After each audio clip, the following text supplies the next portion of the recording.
There is no specific start to when specialized journalism came into existence. It is not uncommon for people who have a specific expertise to write about what they know. So, technically speaking, specialized journalism has been around since the beginning of journalistic media. When a journalist has a set topic that he or she has studied, they become more credible as a source of information. That's the key to specialized journalism. It adds credibility to the field that typically reporters may lack. Another key to specialized journalism is how it evolves throughout history. As American culture interests progress throughout time, specialized journalism evolves simultaneously in order to stay relevant. Specialized newspapers started gaining popularity during times of change and uneasiness in America. Many small specialized newspapers brought light to readers regarding major controversies in American culture. The abolitionist movement in particular was an issue of great concern and critical interest. The Emancipator was the first abolitionist newspaper, founded in 1819 by Elihu Embry in Jonesboro, Tennessee. The paper was known for celebrating those who freed their own slaves and publicly criticizing the horrifying conditions slaves suffered in. Although spreading messages we'd considered enlightened today, people at the time were not so accepting. Many were angered by these newspapers, forcing the ethical questioning of slavery into the media. Abolitionist papers were banned in many areas, primarily in the South. At one point, the Villages Association in Columbus, South Carolina, offered a money award of $1,500 to anyone who would speak out and identify distributors of The Liberator, another renowned abolitionist paper. Today, that would be over $2,600. Revolt escalated into violence quickly. Offices were burnt to the ground, editors were attacked, and some even lost lives. Elijah Parrish Lovejoy, an abolitionist newspaper editor in Alton, Illinois, was murdered by a pro slavery mob attempting to destroy his press materials. These specialized papers may not have been well received, but played an important role in sparking necessary change. As newspapers grew to a much larger scale, becoming more of a corporate engine, they used specialized journalism to coin the term beat reporting. Newspapers were becoming big business and naturally competitive in nature, as capitalistic America promotes. Charles E. Chapin was editor of The World, a New York daily newspaper owned by the Pulitzer family. While Chapin's name ultimately ended up being associated with the convicted murder of his wife, it is lesser known that he revolutionized newspaper reporting with the concept of beat reporting. The term beat originally refers to a usual road or path taken by a person on a regular basis. In accordance with this concept, beat reporters for newspapers are reporters who are regularly assigned to specific areas and/or topics in the city and becoming masters in that topic.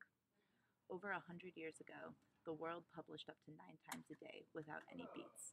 But while under stress to keep up with competition, Chapin came to the epiphany of specializing his journalists into beat reporters. Chapin literally took a map of the city and drew checkerboard lines all over it. He would then go to each reporter and tell them, "You are in charge of everything that occurs in this 3 or 4 block area." The telephone invention, new at this time, was critical for Chapin's epiphany. Recognizing how valuable telephones are for immediate information, Chapin filled the World's newsroom with telephone booths. Reporters and eyewitnesses would call into these telephones with new and exciting information regarding the happenings in the city. He then assembled a rewrite desk with star writers to sit at these telephones, file all the information beat reporters were calling in with, and write it into a story that successfully made the public want to pick up their paper.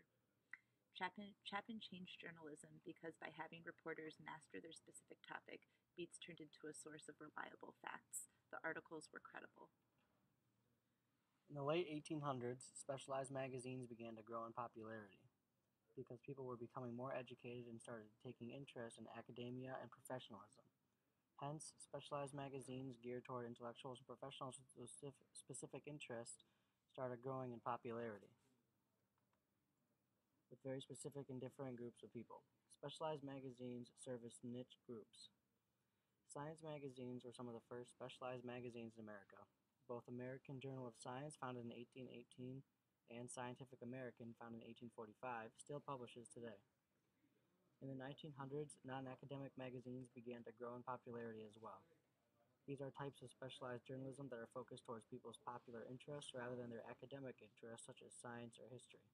Some common types of these magazines include parroting and Sports Illustrated.